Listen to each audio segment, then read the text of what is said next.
Hello विद्यार्थी मित्रों, good morning.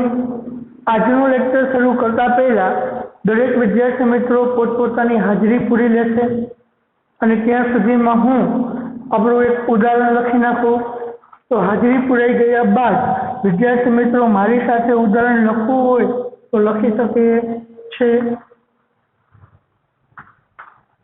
Solving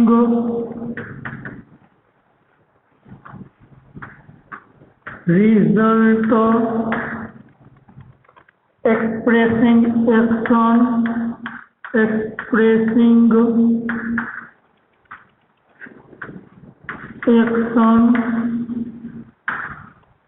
પછી solving time,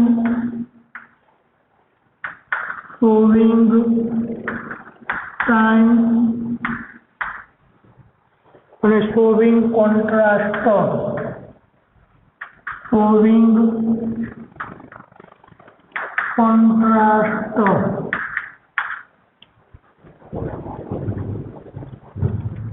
પેલું વાક્ય not only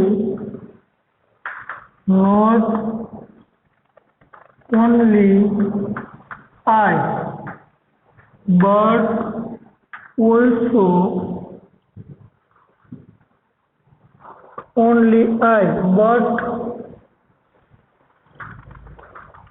my sister also blesses him.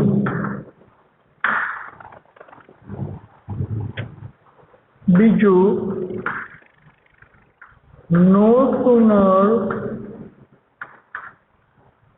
did the great beast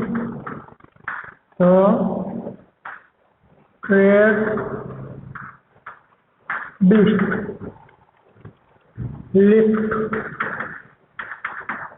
his head, then my mouth watered. The shelf was steep, the shelf was lower enough for me to climb it. ફરી વિદ્યાર્થી મિત્રો, હવે આપણે આ એક ઉદાહરણ માટે એક પેરેગ્રાફ લખ્યું। તો હવે આજનું લેક્ચર આપણે શરૂ કરીએ એ પહેલા ગયા લેક્ચરની અંદર પણ આપણે જોઈએ તો ગયા લેક્ચરની અંદર પણ વિદ્યાર્થી મિત્રો આપણે આજ આઈડેન્ટિફાઈ ફંક્શનની પ્રેક્ટિસ કરી હતી। તો એની અંદર પણ આપણે જોયું હતું કે આઈડેન્ટિફાઈ ફંક્શન એટલે કે એ વાક્યમાં કયું ફંક્શન છે એ આપણે કઈ રીતે ઓળખવું। તો હવે એની આપણે લાંબી ચર્ચા નથી કરતા, ડાયરેક્ટ જ આપણે પ્રેક્ટિસ તરફ આગળ વધીએ છીએ કે ભાઈ કઈ રીતે આપણે ઓળખીએ છીએ। તો જેના માટે પહેલા આપણે શું કરીએ કે કાઉન્સમાં આપેલા જે ફંક્શન છે એ ફંક્શનનું આપણે શું કરી લઈએ, એક વખત ગુજરાતી કરી અને તેમને સમજી લઈએ। તો સોલ્વિંગ રિઝલ્ટ એટલે પરિણામ દર્શાવવું, એક્સપ્રેસિંગ એક્શન એટલે કે ક્રિયા દર્શાવવી કે રજૂ કરવી, સોલ્વિંગ ટાઈમ એટલે કે સમય દર્શાવવો અને સોલ્વિંગ કોન્ટ્રાસ્ટ એટલે કે વિરોધાભાસ દર્શાવવો। ચારેય વસ્તુ આપણે જોઈ લીધી। શું કહે છે? એક પરિણામ દર્શાવે છે, પછી બીજું ક્રિયા દર્શાવે છે, પછી ત્રીજું સમય દર્શાવે છે, પછી ચોથું વિરોધાભાસ દર્શાવે છે। તો હવે આપણે વાક્યને ગુજરાતી કરતા જઈએ અને જોતા જઈએ। તો એનો જવાબ લખીએ। નોટ ઓનલી આઈ, માત્ર હું જ નહીં, બટ માય સિસ્ટર ઓલ્સો, તો મારી બહેન માટે પણ બ્લેસ્ડ એટલે આશીર્વાદ હોવું એમ એટલે છે। તે માત્ર મારા માટે જ નહીં, મારી બહેન માટે પણ આશીર્વાદ રૂપ હતું। તો જોજો આમાં શું કઈ પરિણામ આવ્યું? ના। કોઈ સમય આવ્યો? ના। વિરોધાભાસ? તો કે ના। તો શું છે? ક્રિયા થઈ ને। શું થઈ? આશીર્વાદ રૂપ બનવું, થવું। તો આશીર્વાદ રૂપ થવું એ વાક્યની અંદર શું છે? ક્રિયા। તો શું વાક્ય દર્શાવે છે? ક્રિયા દર્શાવે। શું દર્શાવે છે? સમજાણું વિદ્યાર્થી મિત્રો? ભલે સંયોજકથી વાક્ય જોડ્યું છે, નો ડાઉટ, પણ એમાં મહત્વ આપણે શેનું દર્શાવ્યું? આશીર્વાદ। આશીર્વાદ શું છે? ક્રિયા। એટલે આપણે શું દર્શાવી? ક્રિયા દર્શાવે છે। માત્ર મારા માટે જ નહીં, મારી બહેન માટે પણ તે આશીર્વાદ રૂપ હતા। બીજું વાક્ય, નો sooner did the great beast left his head, જેવું જ તે મહાન કદાવરે તેમનું માથું ઊંચું કર્યું કે જેમ તરત જ માય મુઠ વોટર, તરત જ મારા મોંમાં પાણી આવી ગયું। જો એક ક્રિયા પછી તરત જ બીજી ક્રિયા, તો શું થયું? સમજ। અને આમ જોઈએ તો આપણે ખ્યાલ છે નો sooner, as soon as, hardly when, એ શું દર્શાવે છે? એનો ઉપયોગ શું ગ્રામરના ટોપિકનો? તો કે જ્યારે એક ક્રિયા પૂરી થઈ જાય પછી તરત જ બીજી ક્રિયા કરવાની હોય તો ત્યારે। તો એનો અર્થ કે આપણે એ પણ જોયું નો sooner એટલે ગ્રામટિકલ પોઈન્ટ પ્રમાણે પણ શું થઈ જાય? સમય દર્શાવે છે। તો આમાં શું આવશે? ટાઈમ એટલે કે સમય। The self was lower, તે માર્યું એ નીચું હતું। કેટલું? ઇનફ એટલે પૂરતું, ફોર મી એટલે મારા પૂરતું, ટુ ક્લાઇમ્બ ઇટ તેમાં ચડવા, તેમાં ચડવા મારા પૂરતું નીચું હતું। તો શું થયું? માર્યું નીચું હતું, પરિણામ શું આવ્યું? હું એના પર ચડી શક્યો, તો રિઝલ્ટ દર્શાવ્યું। બીજી વસ્તુ ગ્રામેટિકલ પોઈન્ટ પ્રમાણે પણ જોઈ શકી, ઇનફ વાળું વાક્ય હોય તો આપણે ખબર છે કે રિઝલ્ટ દર્શાવવા માટે શું વાપરીએ? ઇનફ। તો વાક્ય કેનું છે? ઇનફ વાળું, તો પરિણામ દર્શાવે છે। તો આની અંદર શું આવ્યું? રિઝલ્ટ। તો ચાલો હવે જવાબ લખી નાખીએ। એક, not only I but my sister also blessed him। તો આમાં શું આવે? વિદ્યાર્થી મિત્રો શું આવ્યું? ક્રિયા દર્શાવે। તો expressing action.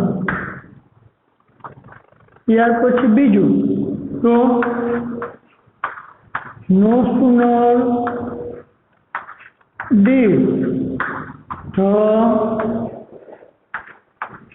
great beast lift his head, then my mouth watered। તો એ શું દર્શાવ્યું? એક ક્રિયા પછી તરત જ બીજી ક્રિયા। તો એક ક્રિયા પછી તરત જ બીજી ક્રિયા એટલે કે શોવિંગ ટાઈમ। શું આપ્યું? એક ક્રિયા પછી તરત જ બીજી ક્રિયા એટલે કે શોવિંગ ટાઈમ। ત્યાર પછી ત્રીજું, તો સેલ્ફ was lower enough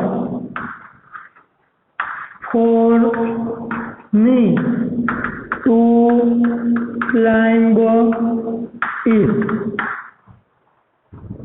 તેમાં ચડવા, મારા માટે ચડવા પૂરતું નીચું છે। તો પરિણામ આવ્યું, તો શું દર્શાવે? Showing result. શું આવ્યું? Showing result. દરેક વિદ્યાર્થી મિત્રો તો ચાલો ઝડપથી નોટની અંદર ઉતારી લેશે દરેક વિદ્યાર્થી મિત્રો।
હેલો વિદ્યાર્થી મિત્રો, હું અપેક્ષા રાખું છું કે લગભગ દરેક વિદ્યાર્થી મિત્રોએ લખી લીધું હશે અને કદાચ બાકી હોય તો ઝડપથી સ્ક્રીનશોટ પાડી લેશે.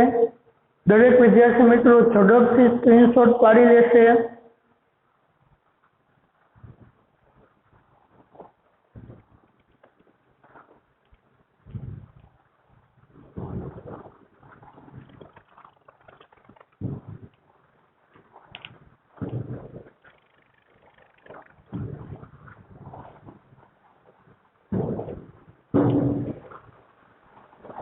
ચાલો તો વિદ્યાર્થી મિત્રો, એમના પછી હું બીજો પેરેગ્રાફ લખું છું ઉદાહરણ માટે, તો તમે પણ મારી સાથે લખી શકો છો.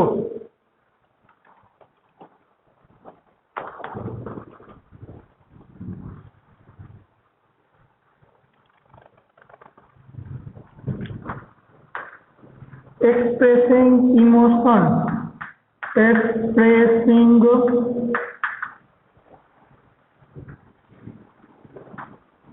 emotion,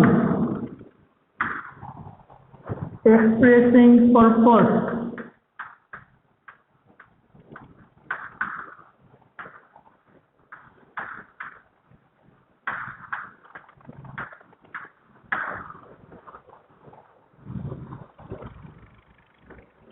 showing result,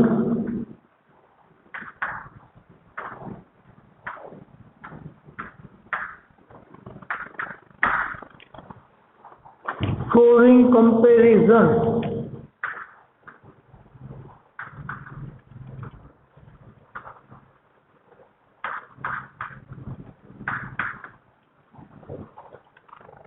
showing comparison. હવે એમના પછી પેલું વાંચ્યો, some other building, some other building in the city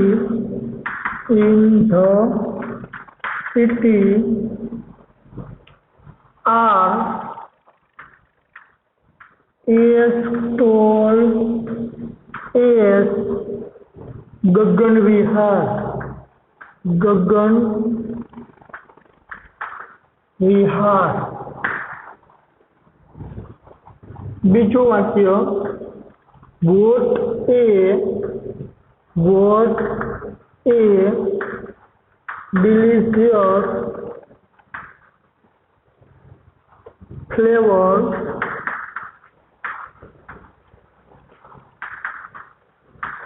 is ice cream has.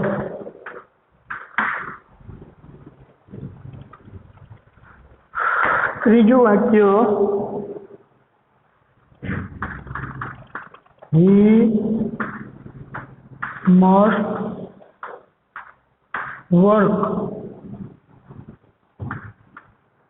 very hard with a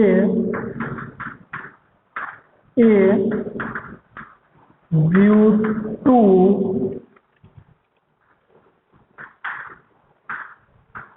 winning the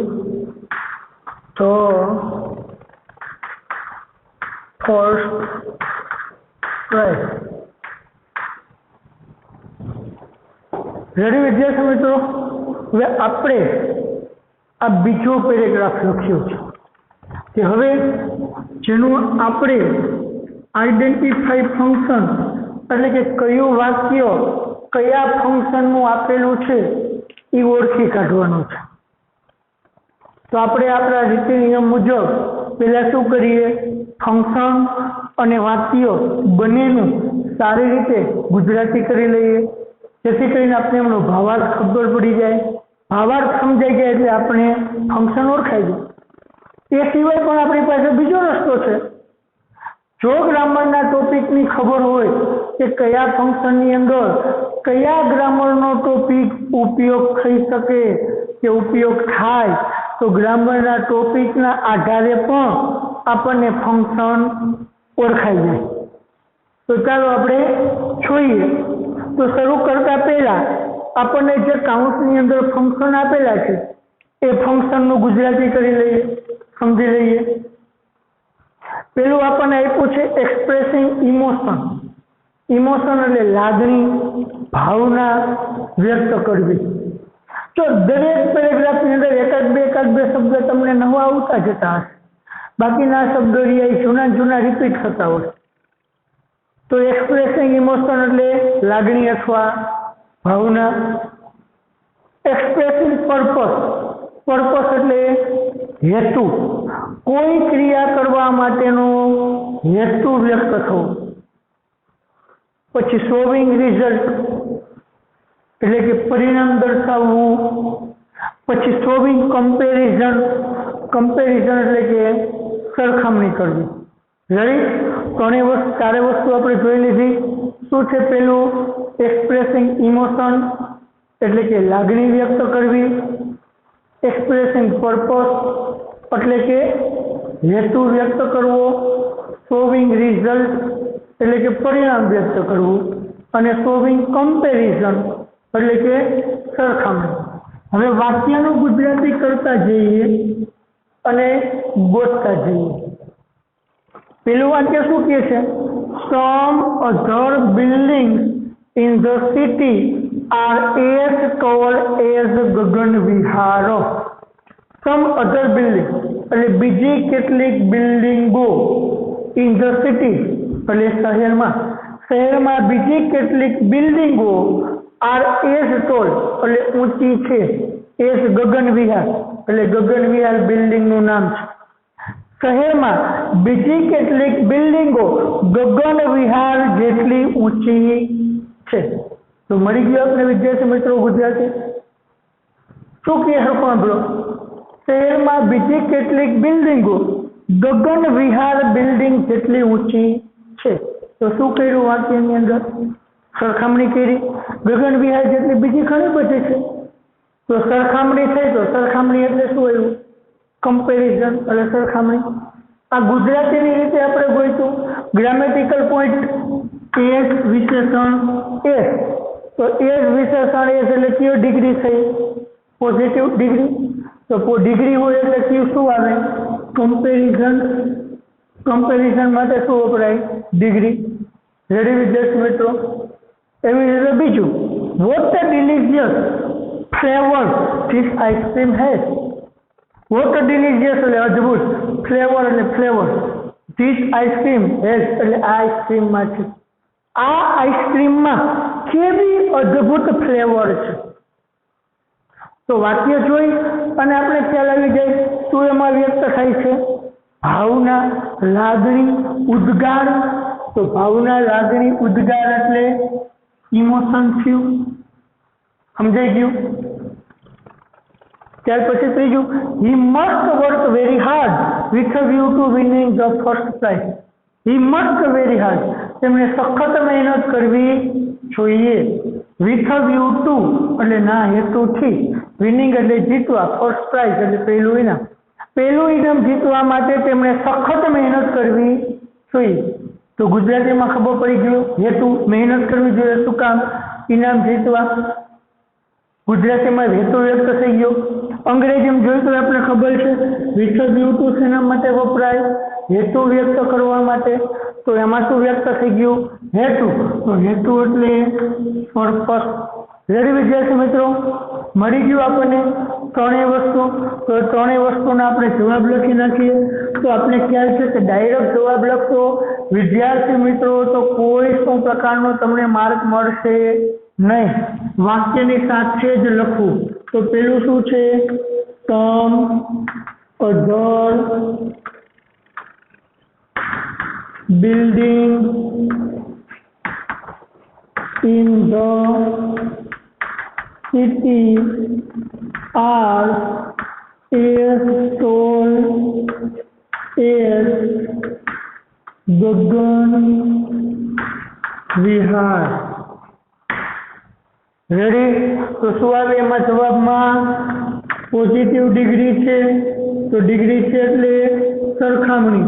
તો સરખામણી છે એટલે શું દર્શાવે? showing comparison. રેડી વિદ્યાર્થી મિત્રો? ત્યાર પછી બીજું વાક્ય શું છે? What delicious, what a delicious flavor this ice cream has. આ આઈસ્ક્રીમમાં કેવી અદ્ભુત ફ્લેવર છે. તો શું આવ્યું? ઇમોશન. તો એક્સપ્રેસિંગ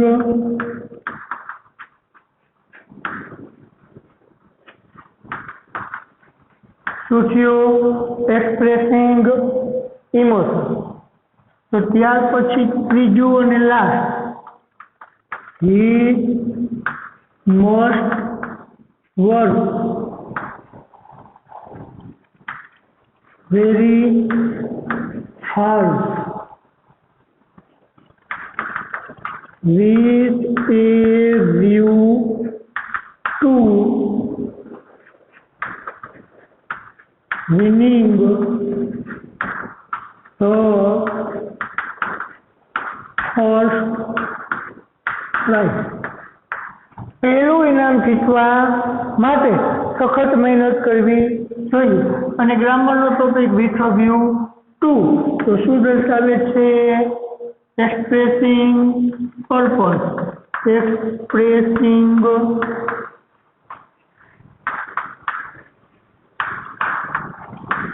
રેડી વિદ્યાર્થી મિત્રો? તો હું અપેક્ષા રાખું છું કે લગભગ સમજાઈ ગયું હોવું જોઈએ અને ઝડપથી આપણી નોટની અંદર દરેક વિદ્યાર્થી મિત્રો ઉતારી લેશે. ચાલો ઝડપથી લખી નાખો વિદ્યાર્થી મિત્રો.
ચલો વિદ્યાર્થી મિત્રો, હું અપેક્ષા રાખું છું કે લગભગ દરેક વિદ્યાર્થી મિત્રોએ લખી જ લીધું હશે, પણ બાકી હોય તો ઝડપથી સ્ક્રીનશોટ પાડી લેશે. ચાલો ઝડપથી સ્ક્રીનશોટ પાડી લેશે. પછી આપણા લેક્ચરને આપણે પૂર્ણ કરવા જઈ રહ્યા છીએ.